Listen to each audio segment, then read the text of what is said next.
As many of you may remember, I did a video a few months ago giving my opinion on the then upcoming Godzilla film being released from Japan. It's a goddamn googly eye!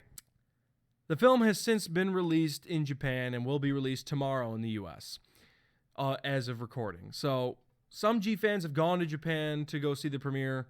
Unfortunately, I can't do that, so here we are. I still hold my opinions. However, I watched a few of the trailers and let the design sit with me for a while. I grew to forgive what I saw as some shortcomings in the design, blah, blah, blah. Regardless, in my efforts to watch the film by other means, I have come across a few leaked images. And these images, let's just say, have dashed all my hopes of the fucking design of this character. First, let me address that even though this will be based on leaked images and trailers, there will be some spoilers in regards to the backstory and Godzilla himself, so you've been warned. Okay, without further ado, let's dive right in. He still looks fucking goofy! I know he's supposed to look like a zombified and emaciated fucking demon creature, but could this really not have been achieved without googly eye technology? And just to compound the issue, the multiple forms that Godzilla has throughout this film do not help in the googly eye department. Now, before I get into the actual problems I have with the backstory of the design, or the design of the backstory, or the fuck it, you know what I'm talking about, I want to get into the backstory itself. I like and dislike the fact that there's multiple forms in this film.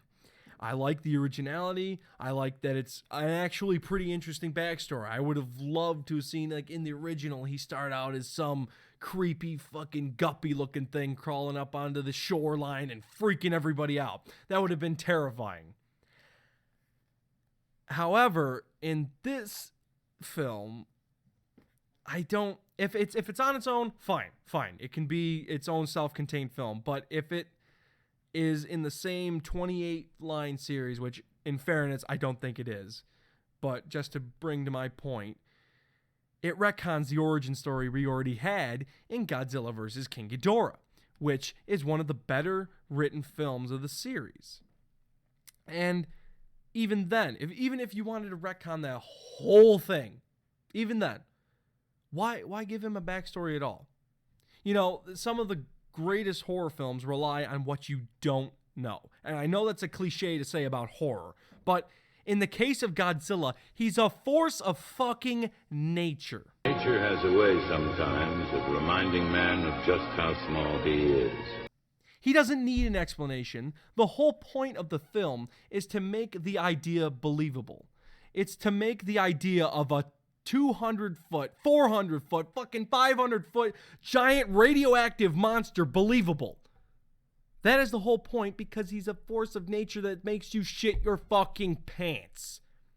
He was meant to represent the US's attack with the force of nuclear holocaust, which this does not. He looks like a snot-covered ferret. And I get what they're going for. He's supposed to look like a tadpole or a fetal lizard, as I described before. But instead of coming across as creepy and terrifying, it's just, he looks fucking adorable. He looks wide-eyed and cute. Godzuki was more fucking threatening. The second form is more or less the same, just somebody covered him in fucking tomato sauce. What do you want me to tell you?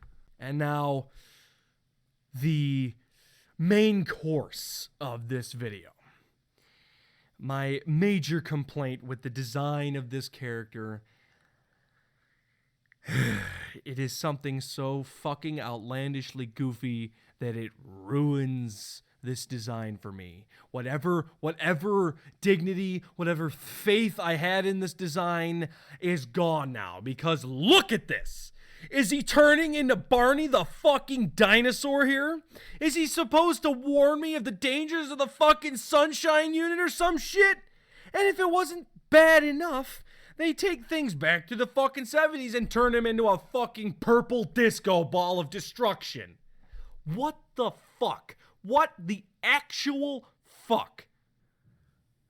In conclusion, I still don't know plot-wise if this movie is any good. Obviously, I haven't seen it, so it could be the best written movie ever. It could be the fucking Citizen Kane of Godzilla movies. I just don't know. However, as far as character design goes, this is the worst interpretation I have ever seen. And I know what I'm about to say is going to get me crucified, but the 1998 Godzilla had a better design than this abomination. With that, I'm still going to see the film, so look forward to my in-depth review. Thanks for watching.